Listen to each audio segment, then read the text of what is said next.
In 1954, computer scientist and brilliant mathematician Alan Turing died after biting into an apple laced with cyanide, a real-life version of Snow White and the poison apple. It's long been assumed that it was suicide, perhaps because he was frustrated and overwhelmed by the chemical castration the British government forced upon him after he admitted to having a sexual relationship with a man, which was against the law at the time. Some have speculated that Turing's death by apple wasn't necessarily intentional. He was known to be careless with his experiments, and accidentally inhaling cyanide or placing an apple in a cyanide puddle wouldn't have been outside of the realm of possibilities.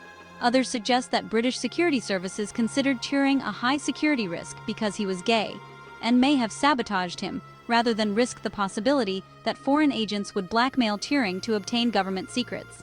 Whatever happened, the fact remains that a half-eaten apple was found by Turing's bedside. If you're fascinated by stories like this, make sure to subscribe for more intriguing tech history mysteries and untold tales. Fast forward about 2 decades to a few guys making personal computers in a garage. They had a name for their product and were now in need of a logo. The men were aware of Turing's contributions to computers and coding, and decided to honor him and comment on his persecution by removing a single byte from the Apple graphic they had picked to represent their company. And that's how we got the iconic Apple logo on the back of all of our phones, computers, and watches. So the story goes anyway. But as compelling as it is, it simply isn't true, according to the designer who created the logo, Rob Janoff. "I'm afraid it didn't have a thing to do with it," he said in 2009. It's a wonderful urban legend. Janoff says the single byte out of the Apple logo originally served a very practical purpose scale. The size of the byte showed that the shape was an apple, not a cherry or any other vaguely round fruit.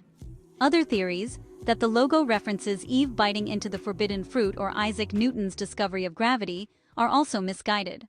If you're curious about the multicolored stripes on early versions of the logo, there's a very practical reason for those too. The Apple II was the first home or personal computer that could reproduce images on the monitor in color. So it represents color bars on the screen, Janoff explained. But that's not to say that the idea of paying homage to Turing is something the creators of Apple were against.